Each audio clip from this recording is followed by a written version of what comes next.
wabarakatuh. Waalaikumsalam warahmatullahi wabarakatuh. Kami dari kelompok 1 akan mempresentasikan hasil diskusi kelompok kami dalam mata kuliah pembelajaran mendalam. Di sini kami sudah membuat brief card. Ada 3 kasus dalam brief card ini. Untuk kasus yang pertama akan dijelaskan oleh Mbak Uswatun Hasanah. Kepada Mbak Uswatun Hasanah kami persilahkan. Baik, pada kasus pertama itu permasalahannya ada di pembelajaran pada SD Taruna mengenai siklus air, berfokus hanya pada hafalan, bukan pemahaman konsep. Baik, untuk solusinya itu yang pertama menerapkan prinsip kesadaran.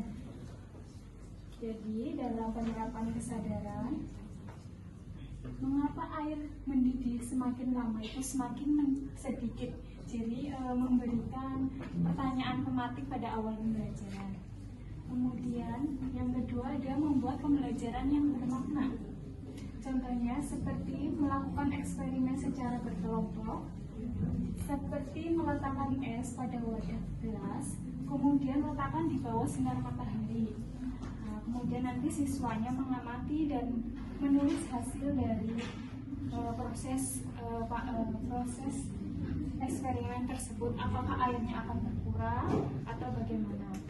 Kemudian yang ketiga ada proses pembelajar dimulai dengan pertanyaan tematik tadi di awal pembelajaran, kemudian menciptakan pembelajaran yang menggembirakan.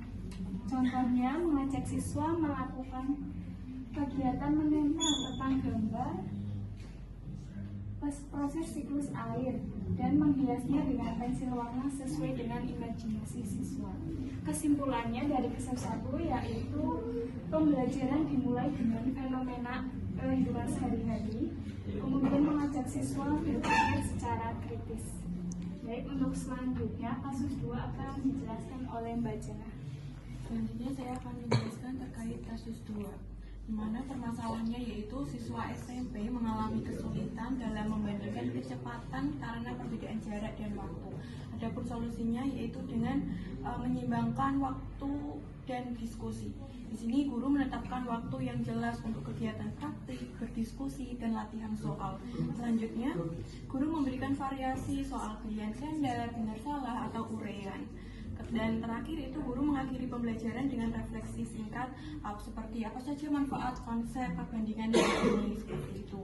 Kemudian yaitu berpikir mendalam, yaitu berkesadaran dengan meminta setiap kelompok menjelaskan alasan jawaban dengan menanyakan kenapa tidak cukup melihat jaraknya saja, atau mengajak siswa menyimpulkan bahwa yang dibandingkan rasio jarak terhadap waktu. Kemudian yaitu menggunakan media konkret, di mana seperti stopwatch dan pengukuran jarak langsung di lapangan, simulasi sederhana menggunakan grafik atau jarak waktu, dan tabel perbandingan untuk membantu visualisasi.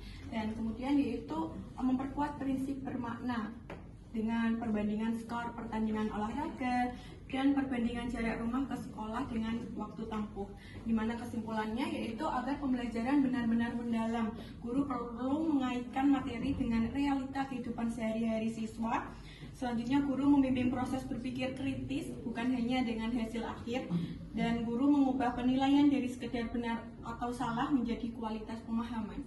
Selanjutnya akan disampaikan oleh Bu Nadia. Selanjutnya yaitu kasus 3, di mana kasus ini merupakan proses pembelajaran pada SMA Taruna kurang menekankan pada kemampuan menulis dan berpikir kritis.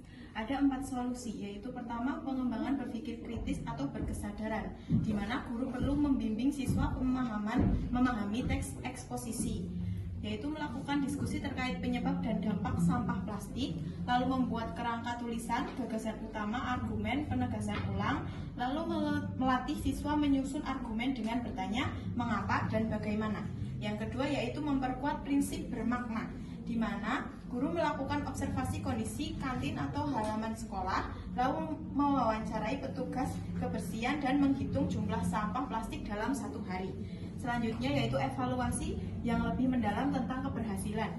Seharusnya tidak hanya diukur dari hasil ujian, keaslian ide, kekuatan pendapat, maupun kemampuan mengaitkan fakta dengan pendapat.